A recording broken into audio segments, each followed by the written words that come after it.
लेकिन अहम मौकों पर मुज्तबा की गैर मौजूदगी पर सवाल उठे। मुज्तबा की गैर मौजूदगी में ईरानी सत्ता में मतभेद की खबरें हैं। कालीबाफ और कट्टरपंथियों के बीच तकरार है, ये रिपोर्ट कह रही है। कालीबाफ को ईरानी कट्टरपंथियों ने बयान से रोका, यह भी रिपोर्ट कह रही है। ईरानी अधिकारियों के हवाले से न्यूयॉर्क टाइम्स की यह रिपोर्ट है।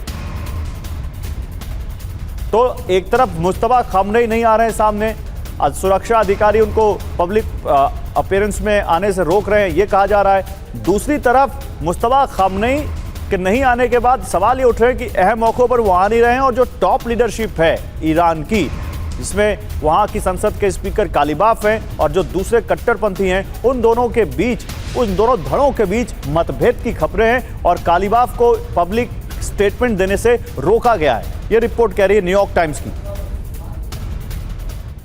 तो मुज्तबा गैर मौजूद, ईरानी सत्ता में तकरार। सुप्रीम लीडर मुज्तबा के अहम मौकों पर गैर मौजूदगी से सवाल उठ रहे हैं। मुज्तबा की जगह ईरान के फैसले कोई और ले रहा है, यह रिपोर्ट कह रही है। देश कौन चला रहा है, इसे लेकर मतभेद हैं। अमेरिका से समझौते पर कालीबाफ डायरेक्ट शामिल हैं। कट्टरपंथी नेता कालीबाफ की अगुवाई से नाराज हैं। हाल ही में कालीबाफ को लाइव टेलीकास्ट के दौरान युद्ध विराम समझौते की जानकारी देने से रोका गया। अराक्ची के खिलाफ समझौता करने वालों को फांसी हो के नारे लगाए गए। कट्टरपंथी राजनीतिक विश्लेषक फवाद इजादी ने कालीबाफ की टीम को बेवकूफ कहा। एक पक्ष अमेरिका से बातचीत चाहता है और दूसरा पक्ष अमेरिका से बदला चाहता है, यह न्यूयॉर्क टाइम्स की रिपोर्ट कह रही है।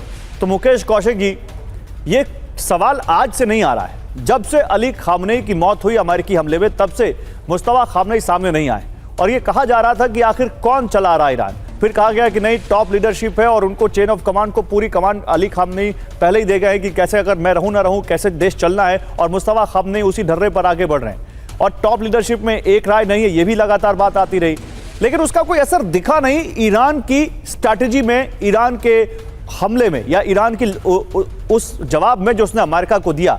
तो अभी न्यूयॉर्क टाइम्स की इन रिपोर्ट्स को आप कितना बाय करते हैं? गौरव, अगर आप 28 फरवरी से पहले और उसके बाद की परिस्थितियों को देखें तो 28 फरवरी से पहले खamenei और उनकी सत्ता के खिलाफ ईरान में लोग सड़कों पर थे, लोकतंत्र की मांग हो रही थी। लेकिन अमेरिका जो रिजीम चेंज चाहता था, परमाणु हथियारों पर कब्जे चाहता था, उसके तेल पर कब्जे चाहता था, ये तीनों उसके मंसूबे बेकार हुए। खamenei की मौत के बाद आपने नोटिस किया होगा कि लगातार वहां पर जितने भी लोकतंत्र समर्थक आंदोलन थे या जो खamenei के खिलाफ जो आक्रोश था, वो खत्म होता चला गया। अब ये खamenei के जो जनाजे में जो 9 जुलाई तक चलेगा और उसके बरियल पर जो समाप्ति होगी, एक पूरी कोशिश ये है कि ईरान में एक इतना सत्ता के समर्थन में लोगों को उमड़ दिया जाए, सैलाब उमड़ जाए कि जो पुराने जो जितने भी असंतोष थे उनको खत्म कर दिया जाए। दूसरे इतना ही नहीं, पूरे गल्फ रीजन में जितने भी पूरा क्षेत्र है, वहां पर भले ही शिया और सुन्नी का टकराव हो, लेकिन खamenei की मौत के खिलाफ एक आक्रोश मुस्लिम जगत में है। और इस पूरे जनाजे के रस्म के बाद इस्लामी जगत को एकजुट करने की कोशिश है, और जो 9 जुलाई तक चलेगी। और मुझे लगता है कि उसका जो अंतिम दिन होगा उसमें मुज्तबा खुद प्रकट होंगे, क्योंकि वो एक बड़े राजा, एक बड़े शासक के रूप में, इस्लामी जगत के एक बड़े नेता के रूप में उभरना चाहेंगे।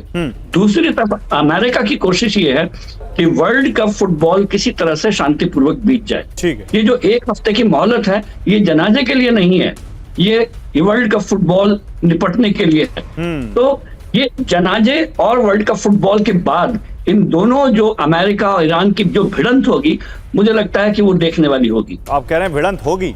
आपकी बातों में जिस तरह का कन्विक्शन है वो दिखता है कि ये तो अभी जंग होनी बाकी है। इसी बीच देखिए, एक बड़ी खबर है, बाब अल मंदेब बंद कर सकता है ईरान।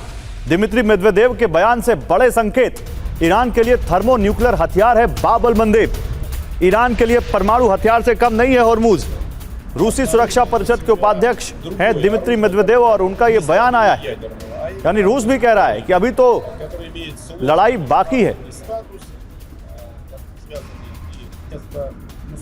चलिए, हम रूस की बात कर रहे हैं और रूस को लेकर लगातार हमारा अभी जो हमने 4 बजे की 4 बड़ी खबरें दिखाई, उसमें भी हमने आपको सामने वो रखा कि पुतिन वर्दी में दिखे। अब इसको हम डिटेल में आपके सामने लाते हैं। सैन्य वर्दी में पुतिन, हाई अलर्ट पर यूक्रेन। जब पुतिन सैन्य वर्दी में आते हैं तब तक कुछ बड़ा होता है।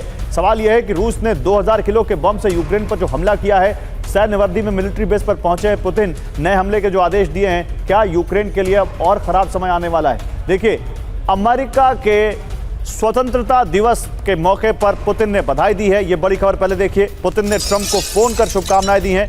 पुतिन और ट्रंप के बीच 1 घंटे 25 मिनट तक बात हुई है। शुभकामना के लिए 1 घंटे 25 मिनट तक बात। अमेरिका को रूस के सहयोग की भी याद दिलाई गई।